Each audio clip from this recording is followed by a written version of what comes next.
Swimming is a wonderful way to promote a child's physical, mental, and emotional development.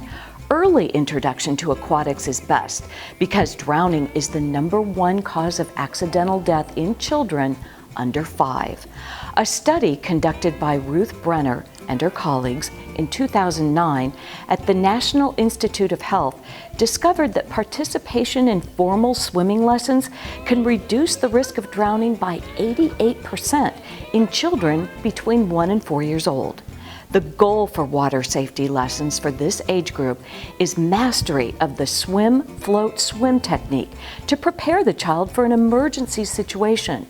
There are inspiring stories of children saving themselves because they learned this technique or they have been taught to swim to the wall or steps for safety. Swimming also helps prepare children for learning in school. Scientific studies at the German Sports College have shown that early swim lessons accelerate a young child's development physically, mentally, and emotionally. In 2011, researchers in Melbourne, Australia reported children who were taught to swim by 5 years of age had statistically higher IQs. This early aquatic stimulation facilitates learning. When a child moves and interacts with his environment, impulses flowing through his neurons stimulate the nerve fibers to grow branches and twigs that reach out to other neurons. When movements are repeated, new nerve pathways are created. These neural pathways set down intricate networks that direct a child's higher level brain development.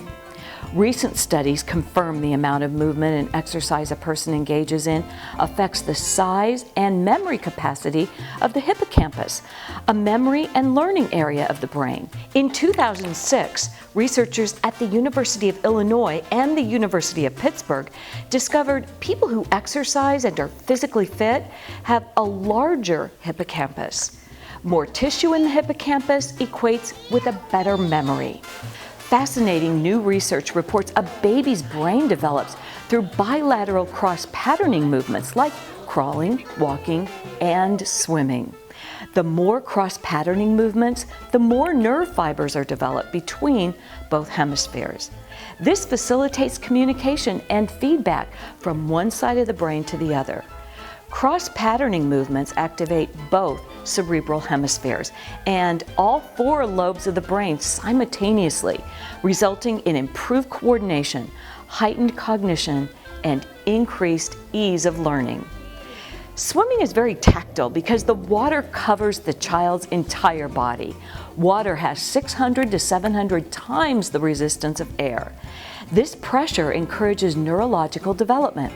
Dr. Ruth Rice researched tactile and vestibular stimulation on infants and found that they accelerated their neurological development and cognitive development. In a longitudinal study, Lieslot Diem in 1980 reported that babies who took swim lessons from an early age of 2 months to 4 years were better adapted to new situations, had better self-confidence and independence. By cooperating in a social structure like a swim class, the child can develop a sense of belonging, which builds self-esteem and strengthens their social confidence. As swim instructors and coaches, we're not just teaching children how to swim. We're stimulating them mentally, physically, and emotionally. We are teaching children how to learn.